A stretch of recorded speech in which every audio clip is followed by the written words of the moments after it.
So you got to make up for that lost time.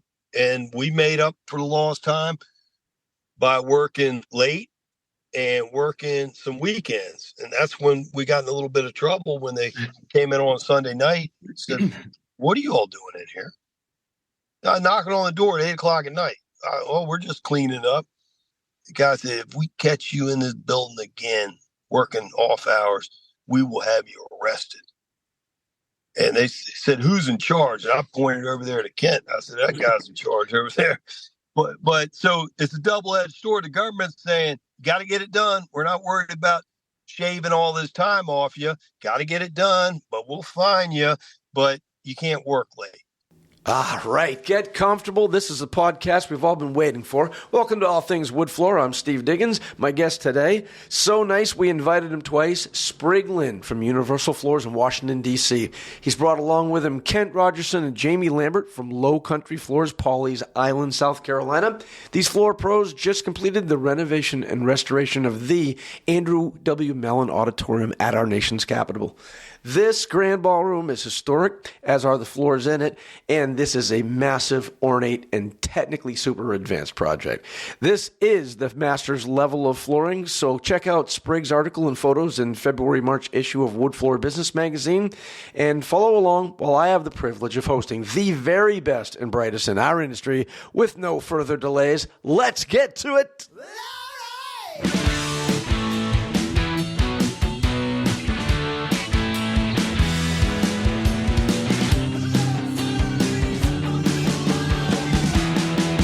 Gentlemen, welcome to All Things Wood Floor.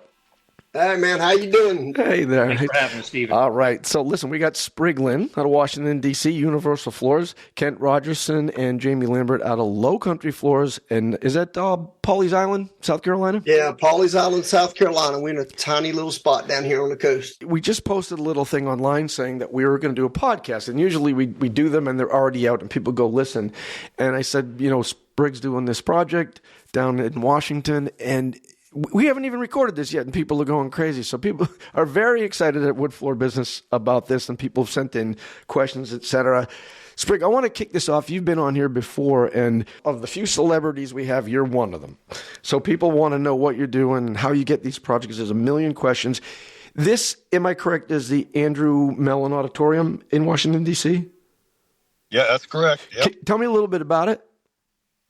Well, it was built about 1935, and this portion of it is basically like the Grand Hall. It's a little over 14,000 square feet of one room. Now, it's actually the headquarters for the EPA, for the federal government. And that building, this is how big the whole building is. It takes up literally 2 city square blocks. That's how big the building is. So this particular one room is about the size of 3 or 4 average basketball courts. That's how massive it is. Whoa. So this connects 2 units, right? It connects like the Bill Clinton, the William Jefferson Clinton Federal Building to another portion of it. This is a big. I want people to go online and look at the pictures. It's amazing the size of this facility when you look at it. It's classic Washington. Is that what it is, Sprigg? It's like neoclassical. Yes. Yeah, and it's one big room, and they have they lease it out. The government leases out, actually makes a profit off of it. So people have weddings there, and say NATO had a meeting there. A lot of people meet there because there's no huge areas like that in DC. I mean, if you look at the White House, the East Room is only 3,600 square feet, and that's a pretty big ballroom. But this is just one massive room with a center stage.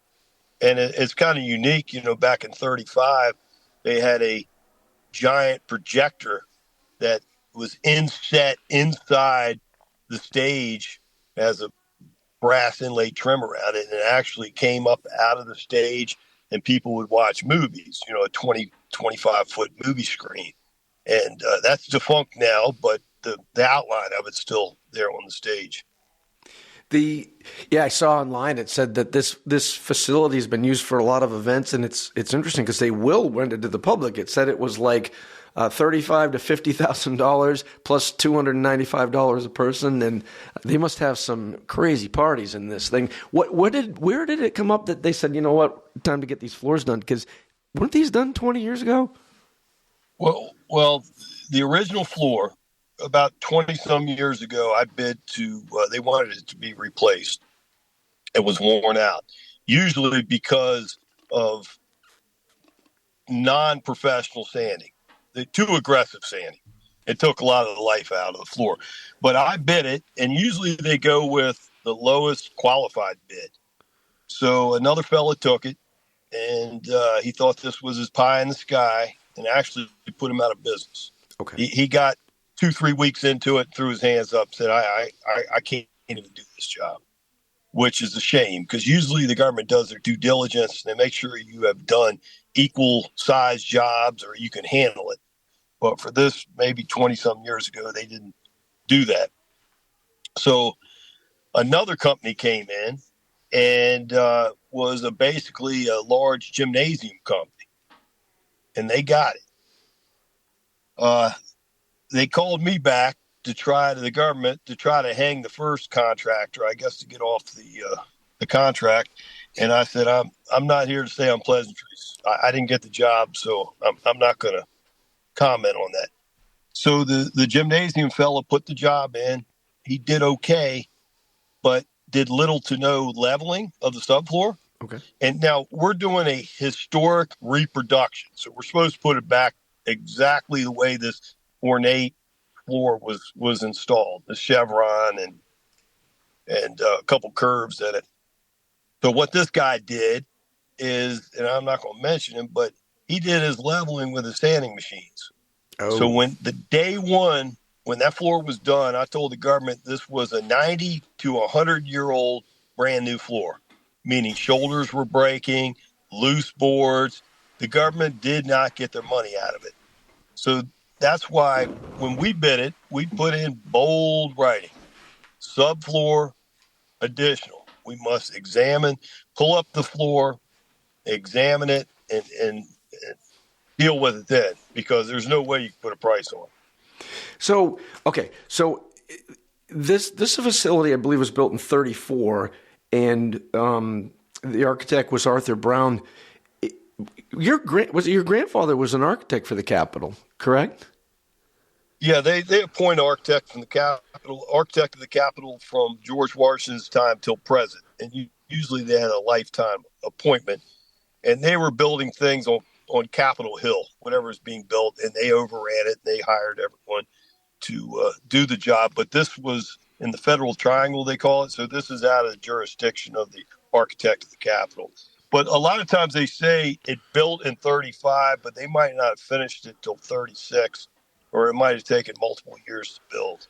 One of the things I wanted to ask, and I don't know if we got into it the last time we spoke, was, and people ask, is, okay, you in particular, okay, Universal Floors and your background and what you do down there, how did this all, and I believe that you go to D.C. all the time, right to the federal properties, and you have, a warehouse and a storage area. How did all that come about, and what is your actual involvement? Is everything you do on the D.C. campus, or are you all over the place? We're licensed in Maryland, Virginia, D.C., and West Virginia. Okay. Most of the time we step out of our zone. Usually we're within a short driving distance of our shop, and that helps out quite a bit. But we will travel to the ocean, to the shore, to the mountains. Usually people we work with have second or third homes, and we don't mind to get a change of scenery and go out in the horse country or down what we call Annapolis, Maryland, or Easton, Maryland. And then, of course, with historic restoration is about 25% of our business. Believe me, they entice us to go everywhere.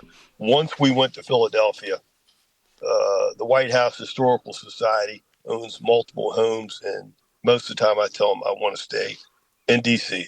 We got enough work in Washington, believe me. Okay, so Jamie and Kent, we're at some point you're going to jump in here because you were a big part of the sanding and finishing process. Just to get a little background, is that your area too? Are you guys, do you get to work each other because you're close, or are you guys like miles apart down there from Sprigg? So we are about a 7.5 hour drive, depending on how you get through Richmond from Sprigg. We're all the way. We're midway down South Carolina if you come down the coast. Okay, got it. And how did so when I met Kent years ago, I accidentally ran across him at the convention. He was looking at that computer router, and it caught my attention. He was asking the guy all kinds of questions. I said, well, before I buy it, I think this guy would be a good candidate to buy it, and then I could call him in about 6 months to see how it is. But we started talking, and I talked to him minimum once a week, sometimes every day. Right.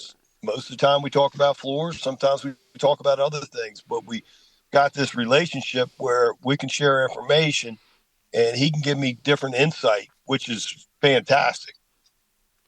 With Floor Pros, that's how that works, Kent. It's amazing what you can do, just bouncing stuff back and forth off of each other like that. For sure. One of the things that I have said makes us different is, as far as us as a small business, we're not as big as Sprigg is, but as a small business, having Jamie and myself, and then our lead guy that actually runs our cruise for us is a guy named Kerry, who's got 30-something years experience. We bounce ideas off of each other internally, and we also are very analytical, picking every little process apart. I mean, all the way from the way a hose hooks up on a machine to the way you store something in the truck. And everybody's always analyzing it and picking it apart. And when you find a better process, a better way, then you've got somebody like Sprigg who's got generations of experience before us. We've been at it for over 30 years, and some of the stuff that we think is old school, he's got something from 30 years before that his dad showed him. And you run ideas past each other, and it may even make him pull out a memory from his father or his grandfather, something he learned there, and say, hey, what's funny, you came up with that. Let me tell you something we used to do. And then you take that information and modify your process again.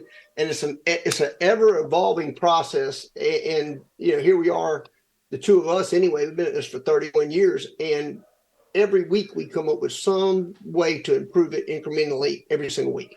And Jamie, is Jamie just the eye candy here? I bet he's the brains behind all this. Like how'd Jamie get dragged into this? Usually, I'm going to guess. Now, usually I got a guy like you. He's the brains. That's a guy that fixes things. He MacGyvers things, keeps everything going. You're the man. Like, how did Jamie get dragged into this one?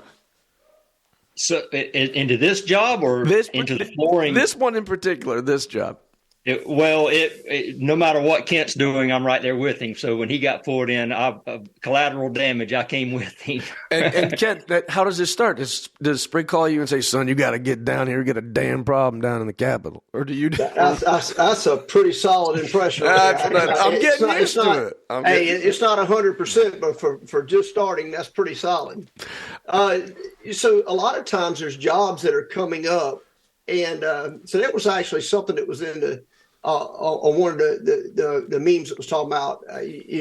Sometimes I wake up at 3:00 in the morning thinking about your floors, and there's no extra charge for that. Right. I do this, and I know Sprigg does it, and Jamie certainly does it. We have jobs that are coming up on our schedule. Right now, I can think of 2 that are over 12 months out before we'll ever start them. That there are times where I'll wake up at 3:00 in the morning and I'm so excited about the jobs that are on the horizon and methods that we have collaborated with, not just other professionals, but our clients to come up with these processes. And I get so excited I can't sleep. My father was a custom millwork person, right? Yes. And Jamie and I, when we were teenagers, and we're in our 50s now, but when we were teenagers, we would be out, go to the beach and hang out, and we would come back in the wee hours of the morning, and my father would have the millwork shop up and running at 4:00 in the morning. Wow. And I would be like, the old man's crazy, and turns out you would talk to him. He's like, hey, you just won't believe this. We're doing this country club, and we're doing this circle staircase and this mahogany wainscoting, and he would be so excited about the project that he couldn't sleep. And it turns out the guy that I thought was crazy, I've become, I've turned into my father. Yeah, there's no Hey, stopping that, Steve. man. Yes, sir. Uh, You know what's good about both of us, both our teams, is we got 1 foot in old school and definitely 100% in new cutting edge technology and methods. Yep. So when you marry both those things together, you are unstoppable, because if you got to find electricity and you can't just plug it into a socket, you're out of work. You ever seen that guy with a wooden stick that goes around and finds water? The divining rod, yeah. That's Jamie when it comes to electricity. That guy can Knew it. Look, when they had the government electrician there, and it's like, oh my gosh, it was like he was giving out his last child or something to get him to hook up electricity. And the guy finally on the job turned a blind eye and said, "You told Jamie, can you do it?" And he said, "Look, just let me get to work here." And that guy hooked up. They brought in a separate panel box on wheels that ran just about everything. I don't know how he did it, but he took that panel box apart and he got us everything we needed. Now, that could stop somebody dead in their tracks. Yeah, it could be single phase, could be three phase. One of the sanding machines wasn't working properly. Can't stop. Jamie was over there within 2 minutes. They tore the thing down like a shade tree mechanic, put it all back together, up running perfect. Maybe 20 minutes later, the average person stops and says, "Oh, we got to take it to a repair shop." So these guys got a talent that basically, like we have different plans, A, B, C, and D, they got backup plans. And you got to have backup machines. You got to have backup knowledge, or it will put you down in a job like this. You got to be ready to roll. Did you check on? How do we know that Jamie's not over in the Oval Office tapping into power? Like the neighbor that tries to steal your cable? You just go out and find it. Jamie, was there any water involved? Every time I had to hook up to a box, the basement's flooded. I'm on a 12-inch plank, and it's soaking wet, and the rain's coming in at the power unit. How did you find the electricity sources and know what phase, and then it's going to tie into everything? Were you using like power supply units, like converters? We used a 100 amp booster. Okay, good. And I just piggied into the breaker box and ran. We had a long enough cable we could actually get in the center of the auditorium, and that way we weren't looking for power. We had everything right in the center of the room. So it was, to be quite honest, it was fairly simple. I was surprised that they didn't want us doing it, but they definitely didn't want us doing it. That makes sense. No, they did the South Carolina way. But, this building was built in 1935. So it had a few 110 plugs that most of them didn't work. With no ground. With the Bona power stations and American Standard power stations and everything was hooked up, we rocked it and brought in their own lights. But back to this room. When you walk into this room, you are at all. Can you imagine a massive 14,000 square foot room with 20 pillars around the perimeter, 60-foot ceiling, gold leaf everywhere, 10-foot mahogany doors? You're not only looking at a beautiful floor, you're looking, it looks like stone, but they made the building out of sphinx stone, they call it. Okay. It looks like gray. It looks like stone, but it's almost have the consistency of finely ground oyster shells, and it was for acoustics, and the acoustics is perfect in this building for 1935. That was like the cutting edge acoustic. I don't think they produce it anymore, but it actually works perfect. When we do this, we're going to do it right. We're going to launch all this and put it on so that people can go to Wood Floor Business Magazine and look at the photos. We have some great photos of each phase of the job that you guys did, which brings me to this. Let's get into each phase of this. First of all, give me the history of this, not the ballroom, but the floor. It's an older floor. It looks like it got super worn out. And then you had to move into the scope of the work. You must, when you're bidding, look at it and go, first of all, this floor's got to come out. Then it has to go somewhere, a dumpster or wherever. And we're not talking about one dumpster. We're talking about 14,000, 15,000 feet.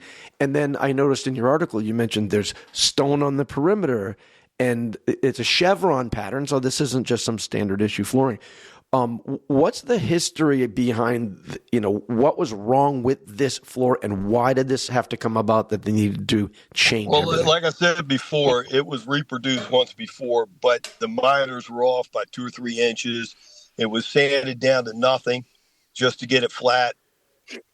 But back in, I guess, 1935, they really laid out everything absolutely perfect. I mean, these chandeliers that are 20-some feet tall, they were all perfectly lined. The chevron was dead on, 120 feet all the way down the end of the line to these mahogany doors, and everything was laid out. So in between the pillars and the diamonds, everything was laid out perfectly. But that was a double-edged sword for us. Once we removed the floor, the existing floor, and of course we put in our contract that dumpster would be provided by others, Sure. which helped us out quite a bit because they had to dump it once a day. So once you get the floor up, they came in immediately and put up 6 stories of scaffolding because they had to do all the gilding work and gold leaf. So we couldn't really spend time analyzing the subfloor. So once all that work was done, all the gilding work, all the gold leaf and the special painting, then we got to examine the subfloor. And so everyone knows or should know, concrete takes about 90 to 100 years to get completely hard. So this building was of that age. So the guy before shot down plywood with shots. And what's it going to do with really old concrete? It's going to blow it apart. It's not going to hold very well. It'll hold for a little bit. But you put this heavy scaffolding on top of it, it loosened. We had to reattach over 400 sheets of plywood. Hammer drill, jet glue, everything we could. We replaced maybe 160 some sheets, but the subfloor work took a couple months, and that was the bulk of the work, was the subfloor work. The installation took 7-8 weeks, and the install took 7-8 days, the sanding. But we had to follow the existing pattern. But the problem is that you can't be off a 1/16 of an inch or you're in trouble.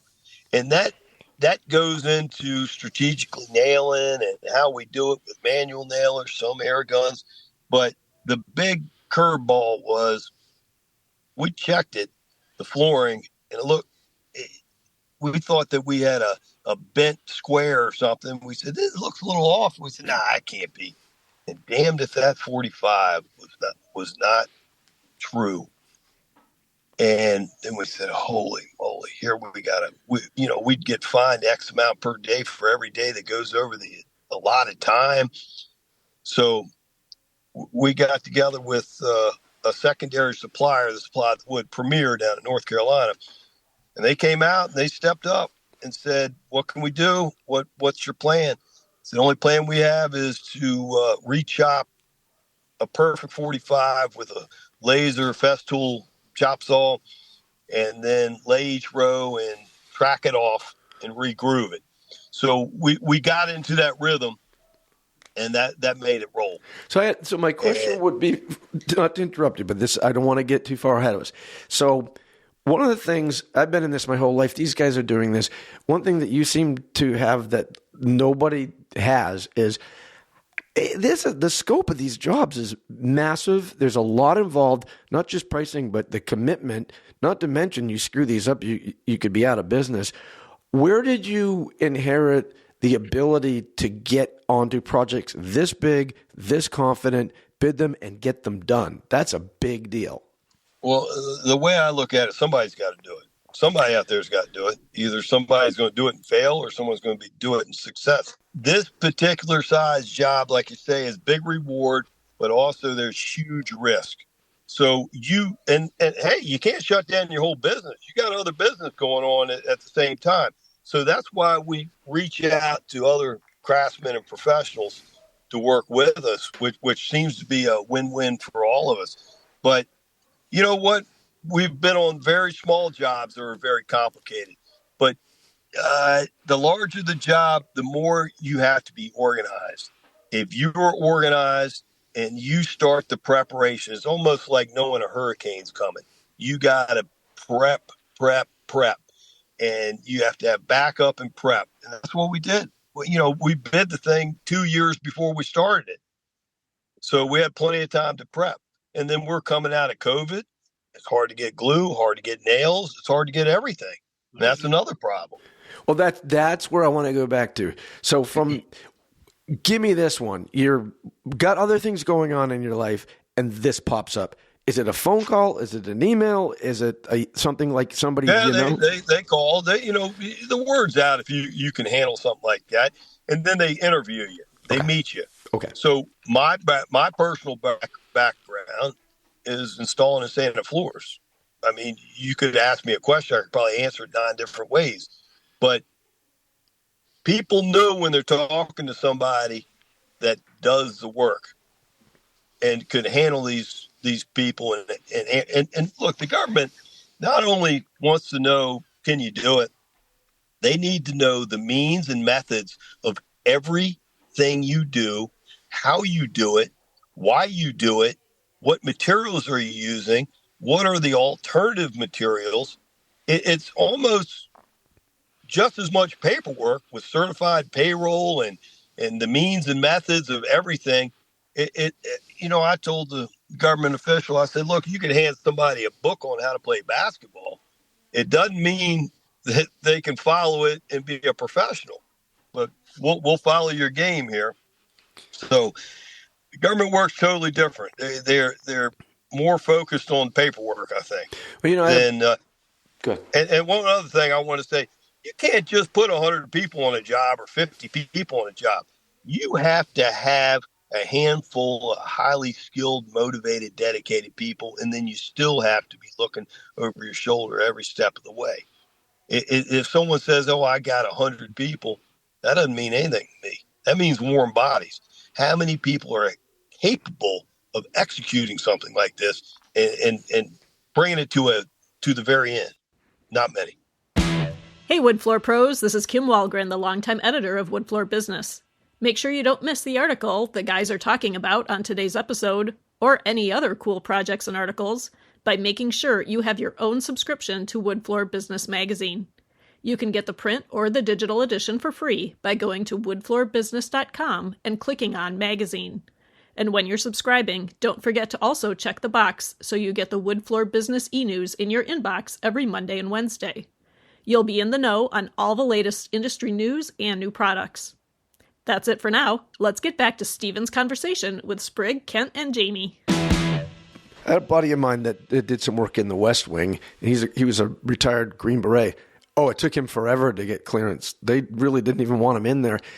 From the security aspect, you already have a relationship there, but there must be some type of, they got to know each one of these gentlemen and who's coming with them. Isn't there a big security and background check you got to get before you can even set foot on that property? Yeah, explain that. I mean, hey, we're a decent distance from the White House, and some fellows from the White House, head guys, actually came over to the job, and they know Jamie and they know Kent by first name, and they were like, holy cow, this is a massive job. So it was nice they came over there, and you don't appreciate this job until you walk in there. Literally, you could drop a couple tennis courts right in the middle. So there's a lot of people that want to do it, but it takes a lot out of you. It takes a piece of your life. And you get, you know what? I'll tell you what. I'll jump ahead real quick. When they, between 17 and 20 government inspectors inspected the finished product, I'm talking about the whole building, we did not have one gig, no punch out. Not one. And they said it was the cleanest job site they have ever seen in their careers. And they said, we were wondering how they're going to clean 60-foot pillars. And Kent's like, well, why are you worried about that? You don't have to clean anything. You just roll in whatever you want. It's ready to go, which is phenomenal. You could not. We were cleaning gold fleck dust. we were cleaning up everybody else. Literally, it was so clean that the company that was hired to do the final cleaning, they told them, we don't need it. Please go. We don't need this part of the contract. That's how clean it was left, which is incredible. Of all the you've been doing, first of all, how long have you been doing this? You're multi-generation. You've been starting this since you probably rode the buffer, right? When did you start this? Yep. Me, Sprigg? I look, my birth certificate says father's occupation. It says universal floors. So I went to school. I was supposed to go to law school. My brother and father called up and said, we're in kind of a semi-recession. You got to come to work. So I graduated on Saturday. Monday morning, I was sanding floors. But my father, which credited him, told us you got to learn the trade. And I learned from these old school guys. And if you learn the trade, I'll teach you the business. And that's, not too many bosses know the equipment and the business side, both.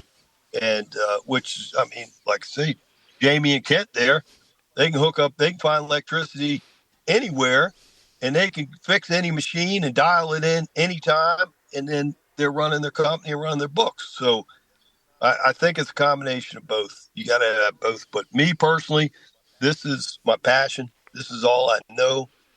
If you see me going anywhere, my wife gets on me about why are you always looking at the floor. I'm looking at the floor, how they laid this. I don't care where I am. How could they improve? How can we improve? Be organized. So if you go back to the very beginning where you started, give me this. From then to this project, is this particular project, the Mellon Auditorium, the most complicated, most difficult, most technical, largest in scope, or is it not? It ranks up there because there was a lot to lose. If you see, look, when we got average of 17 guys installed on that floor, even though they're skilled guys, the guy in the orchestra pit with the stick, you don't think he's really doing anything. He's controlling everything. So we got a overseer, myself or someone else, is constantly looking at everything, because these guys get in almost like working at a factory. They're doing thousands and thousands and thousands of boards, and sometimes they lose focus of what they're doing. So you got to constantly be just walking around and make sure every point is perfect, and you're good to go. You can't just turn people loose. Hey, get your job done. It's not going to work like that, or you'll have a problem. If it starts, that's why we start in the center of these huge ornamental floors, because if it's going to drift left or right, starting in the middle is going to cut off 50% of your drift right there, just like they do with a gymnasium. All right, so let's get into it. We're going to start with this project. Listen, you got to. I went over the pre-draft on a magazine article that you wrote for Wood Floor Business, and this is a good one because they got a lot of pictures. You can read it online. It's very detailed. Just to look at the scope of this son of a gun is amazing. We're going to go in order. I want to start right with it. Give me what happened once you got the team together, you're ready to roll, and you got to get this material delivered. Where'd you get the wood? First of all, it's Chevron. When you say 45, are they 222.5s that come into a 45? Or those aren't right angle chevrons, right? No, 245. Okay, gotcha. So, and how long is this material roughly? Like 33 inches. And I saw online, I saw over 100 3 pallets. inches wide. I saw in the photo, this room had at least 100 pallets in it. How do you start by getting the material ordered, delivered? Go there. We bought it through a third party or a second party. So the initial mill, I wasn't really in contact with them, but I went through what we call Premier, which are pretty stand-up people. So you got to bid it with a capable mill. We went to the mill and made sure that, hey, they got the equipment and they can do it. Apparently it looked like they could do it, and they did produce the flooring. And that's a lot of flooring, rift and quartered white oak. And coming out of COVID, not many people even had it. Some of the other big hitters wouldn't even bid it. They said, I can't get this. And with Chevron, it's a whole different ball game, because if you're off just a little bit, it's a major problem. Chevrons, are they like a herringbone? Is there a female, or is it a male, or is it splined? It's slip tongue. It's tongue groove, and then on the ends, it's slip tongue. See, we had to correct that 45, so we had to micro shave one side. So it isn't like we could go all the way down 120 feet and cut it, and we could roll with it. But every 20 feet, it came to a perfect diamond. So you can't get headway with that. So these diamonds, we set up a jig, maybe 45 minutes. Steve Bumpus set up a jig, and we were cranking these diamonds out fast, you wouldn't believe. But so when we're shaving a little bit off each row, and we're still keeping our points perfect and landing them by the doors, by the time we got to the outside pillars, on the other side of the pillars, there's a 120-foot run that run dead on to 10-foot mahogany doors with chandeliers above. And since we shaved a little bit, it shortened it about 2 inches. So now it would be 2 inches off. So now we all get together. Me, Kent, Stefan, my right-hand man, all of us, Jamie, Steve Seabaugh, Mr. Bumpus, what can we do here? So we all got together and said, if we got to correct this, we got to extend the herringbone, the chevron slat a couple inches, and we had to find the less visible area and the smallest area. And that was about a 8x8 area between each pillar. So we extended it there. So before that, you're going to get ahead of me.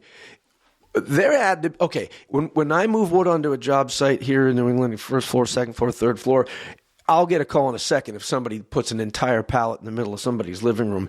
This is a government we're talking about. There must have been factors involved for that volume of material to be put in there, because they have so many restrictions. Were the engineers involved with all this? Well, yeah. So we set up they made me set up four different diagrams, and I told them how much each square foot weighed and how tall and how wide and how everything. So there's 3 massive parquet rooms behind this room, and that's where it was going to be stored.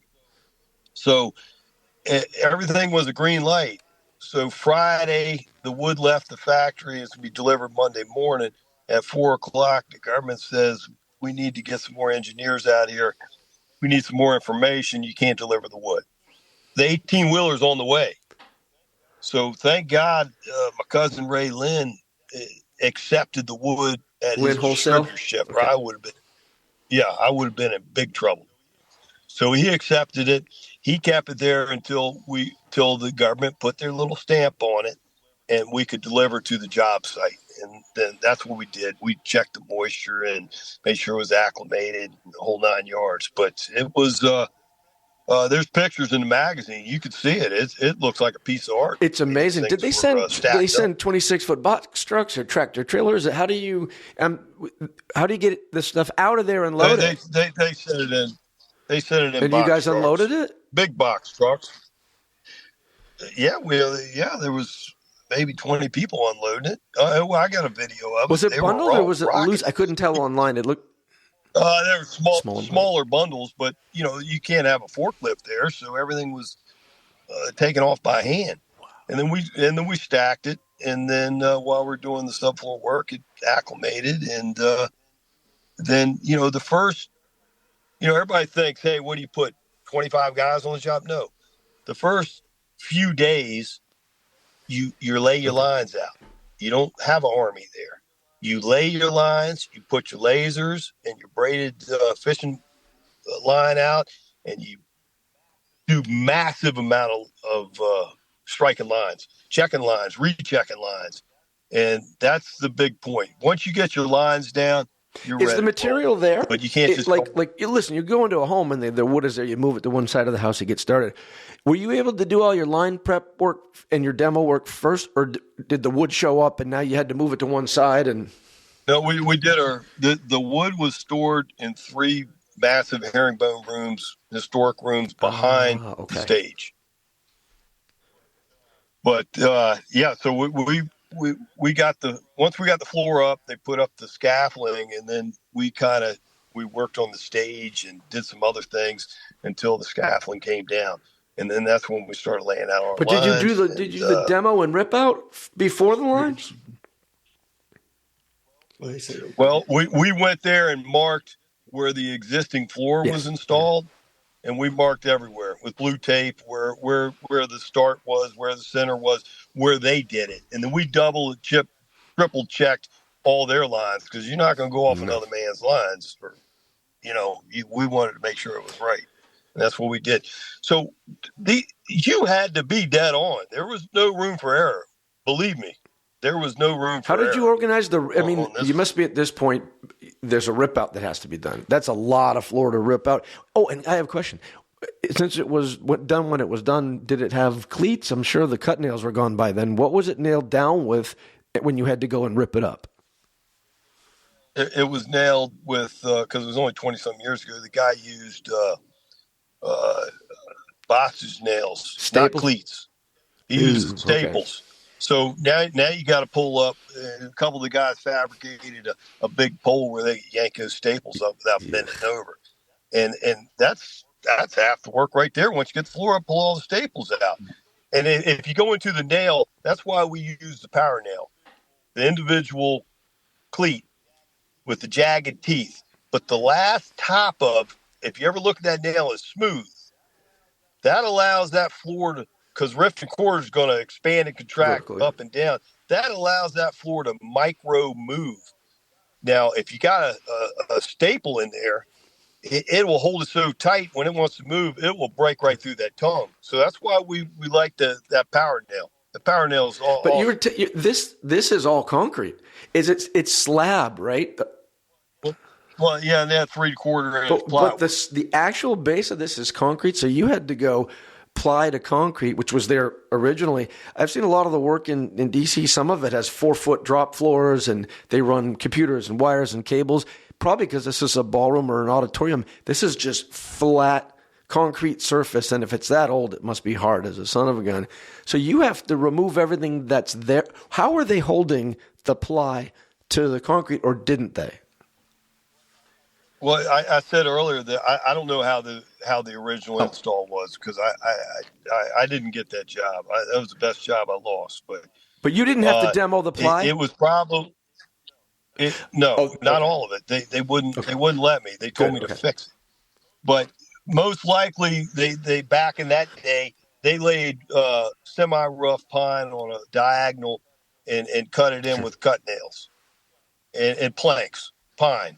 Just pine strips, not sleepers, just 3/4 inch strips, spaced about, have a little tiny space between it. And that's what they nailed to. And then we use 1.5 nails, nail down our flooring. But yeah, all the scaffolding loosened up all the subfloor. So we injected it. We replaced some of it.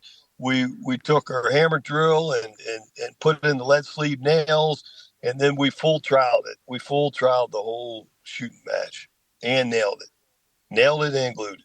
So Jamie, were Kent, were you trying to jump in there? I was just saying, as we were talking back and forth, depending on what part somebody hears here, the thing that it could easily get confused in the storyline here is Sprigg's replacing not the original floor. He's replacing the floor that got replaced. The original floor made it 75 years or so. He's replacing the replacement floor that only made it 2 decades. On the same subfloor is what I'm following here. Yeah, on the same subfloor. He was repairing the same subfloor, but the floor he took out is one that got put in and just 2 decades ago. And because the attention to detail was not there like the original floor, instead of it making it 7 decades, it only made it 2. That and some overzealous sanding, but it's the difference in the time that was taken on the original floor dotting the I's and crossing the T's, as Sprigg was telling you about the meticulous layout the original guys did 90 years ago. It was done so well that the floor lasted, a lifetime. It lasted, 70 years or plus. And then when it gets replaced, just a different mindset, going faster, not dotting your I's and crossing your T's quite so much. Now, all of a sudden, the floor only made it 20 years. And it just shows you a very real world difference. Even though we got better technology now, if you're not dotting your I's and crossing your T's and using true craftsmen, instead of a floor lasting 70 years, all of a sudden you're lucky to get 20 out of it. And, a lot of times these guys think they're faster and better because they got newer equipment or can turn it faster. Or like Sprigg said, they've got 100 people they can put on it. But they missed the I dots and T crosses, and now you got a disposable floor that you rented instead of. Yeah, the first guy to get the rip out probably had the cut nails. You guys got the staples, and I'd still rather have cleats. So it's up to us. And Kent and I were explaining to these government people, and they were listening.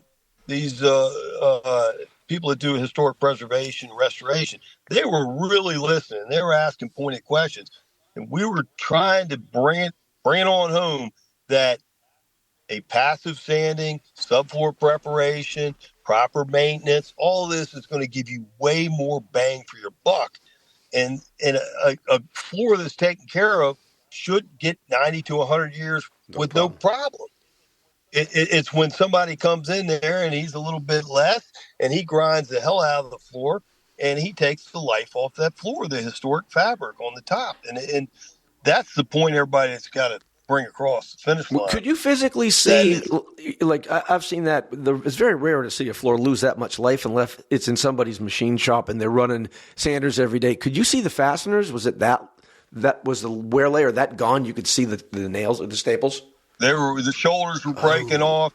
I'm telling you, they had to level that floor because one thing that was a fixed object was a coping stone around the entire perimeter and around the columns. And that was set at a certain height and you couldn't go above it, period. So when they were above it, they grinded the living heck out of it to make it perfect. So what we did is went around every coping stone and put our floor up to it, and it better be just a hair proud. And that's it. And we made sure all that was close to perfect so we wouldn't be wrestling around with it at the end. And, there's a little tiny, we had one little issue, and I'm going to admit it, nobody's perfect, but we're going into this big, massive offset with these huge doors, and it was just off by about a quarter inch for whatever reason. I mean, we were running it straight, but visually, aesthetically, it wasn't hitting right in the middle of the door. So we went back about 12 feet, took that track saw, and slowly cut it over. So by the time he got to the door, it hit dead on, and nobody's going to pick up on it. So I've noticed back in the day, the wood floor guys cheated quite a bit. They tapered boards, they did this, but the idea is nobody knew about it. And that's gave me the green light. Well, if I can make it aesthetically pleasing and it's still a great looking floor, if I can manipulate that wood a little bit, then that's what I need to do. If you got a crooked wall, we got to make it look like the wall's not crooked. Yeah, Kent. Stephen, before we jump ahead, so you were asking about the landing the job and the bidding process, process and all that. Whenever Sprigg is having the conversation, or he's even bringing me or whoever into the conversation about why to choose us, why to choose this team, the example that we just dabbled into, an original floor made it 70 years, the replacement only made it 20 years. Why? Can you explain to me the nuts and bolts of why this floor should make it 100 years? Yours is going to make it 100 years, and theirs only made it 20, right? And you've got to be able to explain that in a way that somebody from the government, or in our case, most of the time, some homeowner, architect, or designer can understand it. And a lot of times what happens, especially you see government jobs or where you have a contractor that's looking for the lowest price. I tell people all the time, you can quote a floor sanding and finishing process at whatever dollar amount. Now you've got to turn around and figure out how to make that dollar amount profitable. So if you come into a house and you've given a dollar amount that was really too low and you need to make hay, you got to do it quickly. You're going to come in and sand way more aggressively than you really should, trying to move along faster.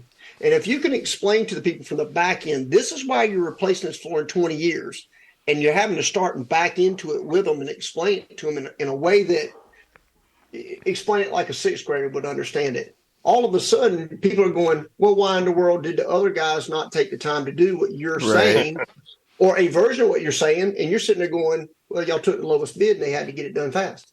I assume that when you leave, you explain to these people, now listen, if you don't want to go through this again, maintain it regularly, the right way.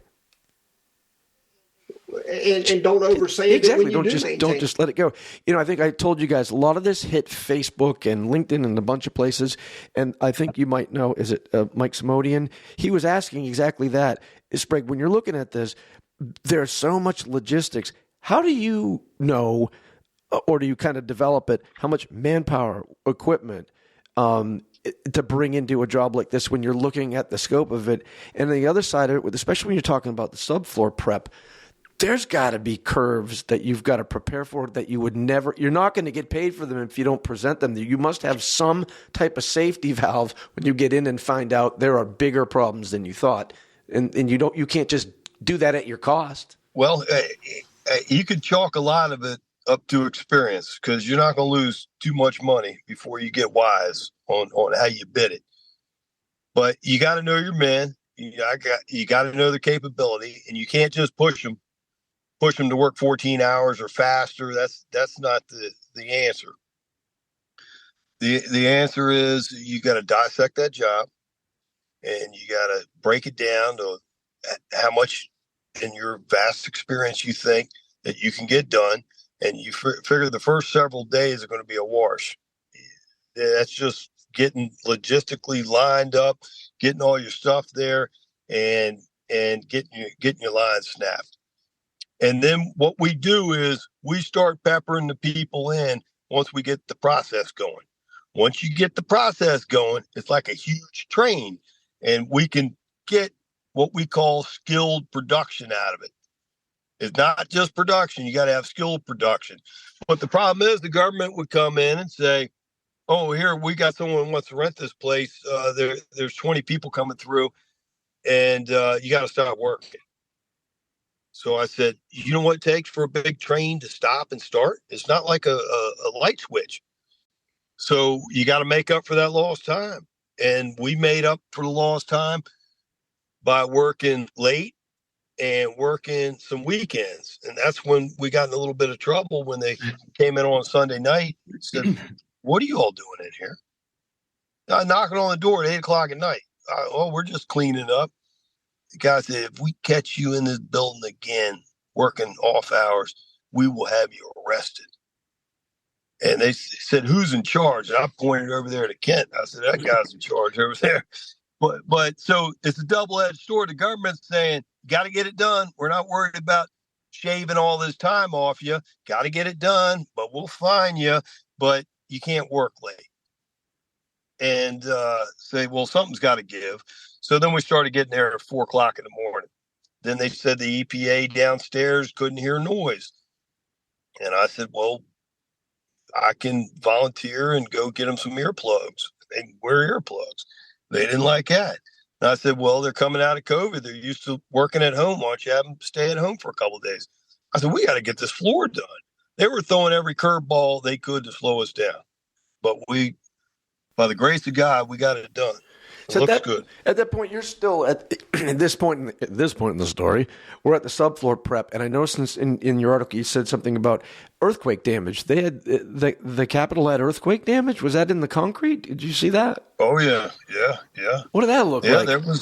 There was big fissures, big cracks, and then they got to get the engineers out, and then they got to, eventually we put some pay in there and we put that plywood down and we kept on rolling.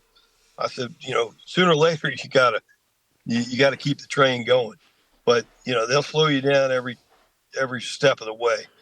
Is there a percentage? Yeah, there's a lot of unforeseen things that you don't know, I don't know, but we got to deal with them as professionals. Is there a percentage in that bidding process where they say, now listen, we understand you're going to reveal a few things, find things, and you can work within X percentage, or do they say this is your final bid and whatever you come up with, you're screwed? Or no, they do have a change order. Okay. Process, but then the general contractor doesn't want to do the change orders, and they want to come under budget, and if they don't follow the proper paperwork, then the government ain't gonna pay, so that becomes a bigger problem. So so we usually add up everything, and then you got to add a little percentage just for miscellaneous. You really do. So when you're at that point, okay, now you're at the point where you're working subfloor, et cetera. Okay, you got concrete slab, you got plywood that you have to deal with on your own, and now you're trying to get everything prepped and get ready to be there for what you do, is put a hardwood floor down. So I'm assuming now you got to consider moisture conditions, site conditions, where that slab might be at. How is it affecting the plywood? And then do you seal? I would think you take that opportunity to either lay down something or seal the subfloor system. Yeah. We rolled down some PU 280. That was a large. Is that a Vocal PU 280? Yeah, that was a PU 280 rolling party. I just used some of that stuff. That stuff's amazing. No, it worked nice, but once we got this, the subfloor preparation turned into time material. Okay. And equipment value. You got to put a value on your equipment as if you were renting it. So once we got the center part in, now we got to get boards that are a couple inches longer. And where are you going to go get 3,500 feet at the last second? Right. So the mill did come through with the wood, but now we got Kent in the middle chasing us down to sand. He started sanding the center part of this thing while we're still trying to get the left and right side done.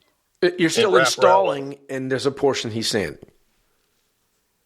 We got the center.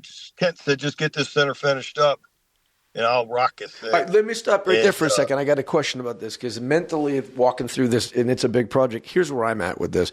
You got to get your prep. Now you're looking at the flooring, and you're going to start making decisions. So you put the Vocal down, you seal off like one coat of that stuff will do 80%. It's almost 100% if you do it twice. So now you're good to go.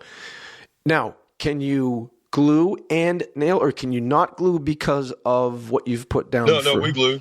Okay. We full glue. Yeah, because you're not using papers. So now that because I know you can glue to the Vocal product.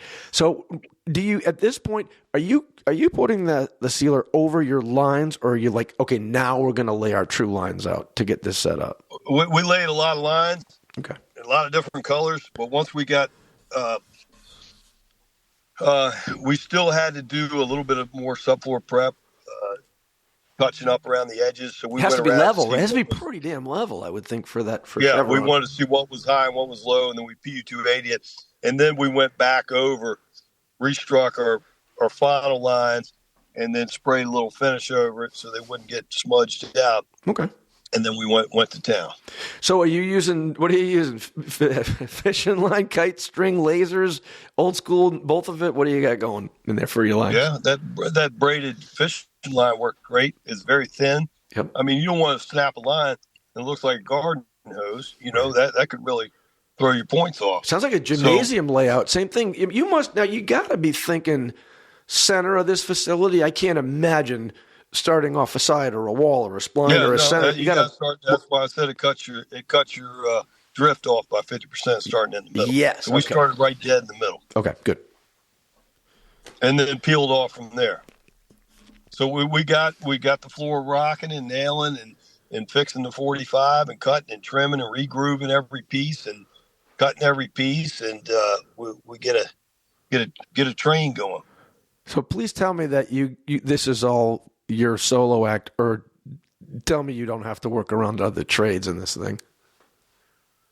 There was a couple gold leaf people that were kind of finicky. Like actual gold leaf on the. Wow. There were gold leaf on some of the columns and the doors, and so we're working around gold leaf, unprotected stone, you name it. They threw everything at us. And some of these gold leaf people, they're kind of unique people. They turned their classical music on and said that, you can't work around them. And here we got 17, 20 people working, and this thing will happen. But holy crap. I said, you got to go get one of those things called a zip wall, put it around yourself, and put on your gold leaf. But we're commandeering to all the other trades, believe me, almost to a fault. But the demo part of it had to be super crazy, dusty, noisy. And I know that's not a good gig for those people. How did you deal with that? Once we got that floor in, or most of it in, Kent and Jamie jumped on it and got their guys and cleaned that thing like they're going through a finished home. Okay. We cleaned the job site. We got everybody else's stuff out of there, put them out on wherever. We just get it out of our way and took control. You got to take control of your job site, or the other subs, they'll walk all over you. The stage had to be redone because we got ready to put our oil on, and then the stone guy snuck in there, and he was doing some fixing of the stone, and he spilled a little bucket of water, and he took his sponge and wiped it all up. So he double water popped the floor. Double popped, yeah. And somebody said, hey, the guy wiped it up, with a big sponge. And, if I wasn't there, we didn't see it, would have been a big problem. Well, we had to break out the machine, resand it. Is someone going to pay us? No, we got to do it. Stephen, back to keep jumping back about how one of the ways of getting the job. So one of the major concerns too, Sprigg's telling you about all this marble that's around the building. That's literally, by the time we're done, 1/100 of an inch higher than the marble. So as you sand off to it, can't touch it. They were so concerned about it. And then if you look at the pictures in here, the amount of gold leafing that is everywhere on all of this molding, they've just done a full restoration of that before we show up.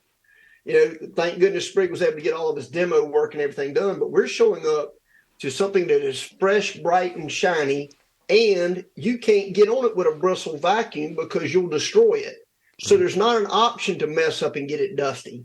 So, I was thinking back, I'm still back on the first question, which I know we got to move ahead, but, how do you land these jobs, and how do you, Sprigg's sitting there presenting what makes us different and why you should choose us. I don't know anybody in the industry. There may be somebody out there, but I don't know anybody in the industry that's any cleaner than us on sanding and finishing work. And if there was even that small 1% of dust over 14,000 feet that made it airborne, even if it was that one little percent, it's a lot of dust to clean up off of freshly renewed gold leaf that can't be vacuumed and wiped on. It's not as tough as you would think, or it's not as tough as I thought. I don't think people understand it. Tell me if I'm wrong, because I did a project like this, and they had the scaffolding. They had cherubs everywhere, hundreds of them. And gold leaf, and tell me if I'm wrong, it's a sheet of paper with paper thin gold leaf. They press it on, roll it on, layer after, and it's actually 14 karat, 20 karat. It's real gold paper, and it's pressed on to these decorative. They're not sprayed or painted or coated. Is that the same? Is that what they were using? I don't know. I don't know what the quantity of gold's in it, but it is very thin paper, like what you're describing. And it can. That's gold. Gold. But up in the ceiling, the 60-foot ceiling, they put what they call Dutch gold, which is very close to gold, but it's imitation gold. Okay. It doesn't keep the shine for hundreds of years, but it's alternative. But down where we were, it was all gold leaf. And it's fragile. That's the thing that just surprised me, because not knowing, we don't have a whole lot of gold leaf stuff in the beach houses we work in, but it's very fragile. So the idea of just taking like a round horse-haired bristle brush that you would clean off somebody's raised panels on their door or cabinets with, you can't do that. You just can't do it. So if you sit there and look at the size of the facility and what they just finished paying and to get that done, all it would take is somebody to, I don't know, have an edger bag come off. Well, we don't use edger bags, but a hose come off. Sure. And next thing you know, how do you even get it back clean? And the attention to detail with all of that stuff as Sprigg's presenting it to the government, again, how you land the job and the logistics of it, you're having to really back into it and convince them, hey, you can do all this gold leaf work first. You don't need to come in and try to cover and protect the floor and do it after, which is so much more difficult because we are exceedingly clean. There's a big process that you're having to put together to actually get them to lean your way versus some company that comes in with 100 people, Yeah. And Steve, we actually brought in air scrubbers as well. So that cuts down. That's amazing. My obvious question is, and I just think that if people were listening, they're going to ask this: why can't the gold leaf, which is so precision and so clean and pristine, why couldn't it go after you guys are done and out of there? 6 foot of scaffolding. Give me that, by the way. I saw photos. There's scaffolding in there on your work. There's other people. You're using planers. You're using rotary machines. What was with all that equipment and what's with all that scaffolding? It just seemed to show up in the middle of your project. Well, they once the demo happened, they brought in the scaffolding because they had to do all the gold leaf and all these columns all the way up to 60 feet in the air. So they had to restore all the perimeter, all the, the egg and dart and everything, all the ornamental plaster work and everything around the perimeter. So they had to build it. I said, why didn't they get one of those machines that kind of like a cherry picker? And, then I could keep on working, but I'm not part of that conversation. Electric hoist or something. Yeah. Scissor lift. You would think so. But and the government people were in there inspecting the gold leaf with binoculars, and the guy had to tell them, look, nobody's going to look at this thing with binoculars. It's like looking at a wood floor with a microscope. He goes, you really got to stand in normal position and inspect it. So sometimes they get carried away, and you got to politely ground them a little bit. So I'm going to get into... hey, that floor, they're on top of it. Believe me. Well, we're gonna get into the wrap up of the install, sanding, and finishing part of it, but I feel like something's missing. Before you get to that, and you sealed off everything, how was the subfloor? Did you have to grind it, sand the seams, rotary drive it, plane it? What? Yeah, all that, everything and anything, and then we sanded all the seams and power drive the whole plywood, everything. There was so much to discuss about this job that we split this podcast into 2 parts. Watch for part 2 coming soon, and make sure you're subscribed to All Things Wood Floor so you don't miss it. And to read more about the Mellon Auditorium project and see all the photos and videos, go to woodfloorbusiness.com and put Mellon, that's Mellon, Auditorium in the search bar. Thanks for listening.